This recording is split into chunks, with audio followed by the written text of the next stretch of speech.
Assalamualaikum warahmatullahi wabarakatuh. Selamat siang, salam dari Bukares, Romania. Kami melaporkan hasil sidang ITU International Telecommunication Union, sidang plenipotentiary yang berlangsung dari minggu lalu. Pada minggu lalu, 2 hari terakhir yaitu hari Kamis dan hari Jumat, kita melakukan pemilihan pimpinan ITU. Kita sudah mendapatkan sekjen, sekretaris jenderal, juga deputi sekjen atau wakil sekjen, dan 3 direktur lainnya. Mereka semua adalah pimpinan ITU yang akan bekerja untuk periode 2023 sampai 2026.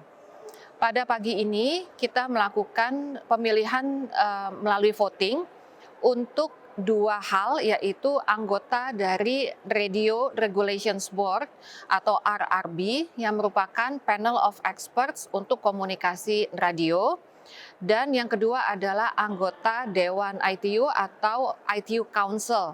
Keduanya adalah Indonesia mencalonkan kandidatnya untuk Region A. Region E ini adalah satu dari 5 region ITU yang meliputi Asia dan Australasia. Dan hasil dari voting ini, alhamdulillah Indonesia berhasil kembali yang ke-9 kalinya menjadi anggota Council ITU. Ada 13 seats, ada 16 kandidat, dan Indonesia terpilih dengan suara terbanyak ketiga. Hanya beda 3 suara dari peringkat kedua. Peringkat pertamanya adalah UAE dan yang keduanya adalah India, ketiga Indonesia. Hanya beda 3 suara. Sementara itu untuk RRB dari 3 seats ada 5 kandidat yang kemudian mengundurkan diri 1 orang sehingga tersisa 4 kandidat dan Indonesia berada di posisi yang keempat. Dan selisih nilainya atau selisih suaranya pun sebetulnya tidak terlalu jauh dari anggota yang ketiga, yaitu hanya 6 suara.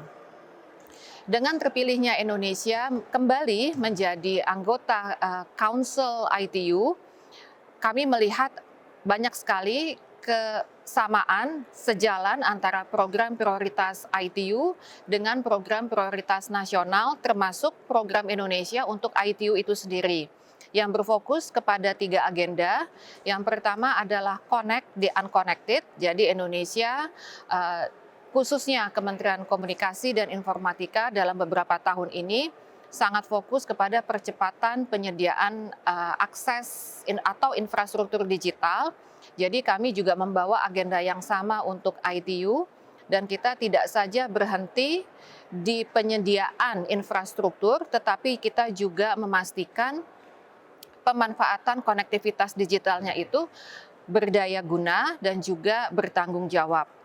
Kemudian agenda yang kedua adalah Women Empowerment, di mana kita kaum perempuan ternyata di sektor digital tidak terlalu representatif karena memang masih sangat terbatas, termasuk di pimpinan ITU itu sendiri.